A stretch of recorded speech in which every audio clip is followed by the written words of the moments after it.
प्रदेश में नकली नोटों का कारोबार चल रहा है तो योगी आदित्यनाथ की सरकार फेल है। कहीं पे नकली नोट बनाई जा रही है। नोटबंदी क्यों की थी मोदी जी ने?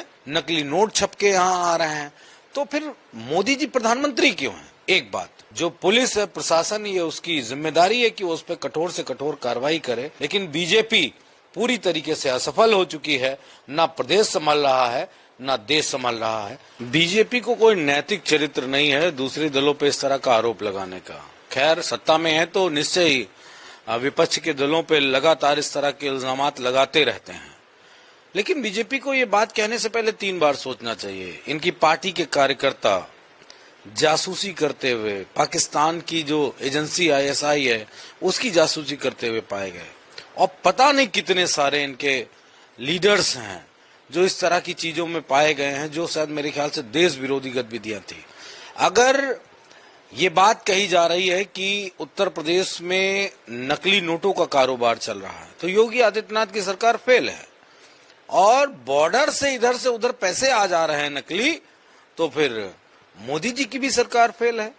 क्योंकि जो बातें सामने आ रही हैं उसमें दोनों ही सरकारों का लगभग काम काजों पे सवालिया निशान उठते नजर आ रहे हैं। कहीं पे नकली नोट बनाई जा रही है। नोटबंदी क्यों की थी मोदी जी ने? कहा था कि अब नकली नोट नहीं बनेंगे, देश में नकली करेंसी बहुत है, और नकली नोट जब नहीं होंगे, बंद हो जाएगी तो नकली नोट नहीं बना पाएंगे। तो ये कैसे नकली नोट बन रहे हैं? एक ये सवाल ये भी खड़ा होता है। विदेशों से किस तरीके से नकली नोट का कारोबार किया जा रहा है, इसका मतलब हमारी वाह सुरक्षा पूरी तरीके से ध्वस्त है। बांग्लादेश पे ये सवाल लगाए जाते हैं कि बांग्लादेश से घुसपैठ हो रहा है। नेपाल पे ये सवाल लगाए जा रहे हैं कि यहाँ से नकली नोट छपके यहाँ आ रहे हैं। तो फिर मोदी जी प्रधानमंत्री क्यों हैं? एक बात।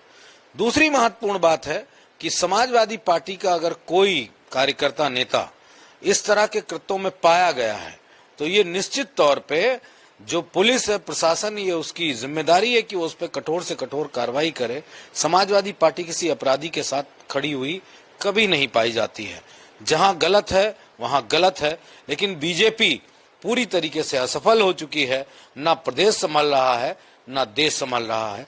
क्या कारण है? बीजेपी को कोई नैतिक चरित्र नहीं है दूसरे दलों पे इस तरह का आरोप लगाने का। खैर, सत्ता में है तो निश्चय ही विपक्ष के दलों पे लगातार इस तरह के इल्जामात लगाते रहते हैं, लेकिन बीजेपी को ये बात कहने से पहले 3 बार सोचना चाहिए। इनकी पार्टी के कार्यकर्ता जासूसी करते हुए, पाकिस्तान की जो एजेंसी आईएसआई है उसकी जासूसी करते हुए पाए गए, और पता नहीं कितने सारे इनके लीडर्स हैं जो इस तरह की चीजों में पाए गए हैं, जो शायद मेरे ख्याल से देश विरोधी गतिविधियां थी। अगर आप ये वीडियो YouTube पर देख रहे हैं तो हमारे चैनल को सब्सक्राइब करें और बेल आइकन को दबाना ना भूलें। अगर आप Facebook पर ये वीडियो देख रहे हैं तो हमारे पेज को लाइक करें।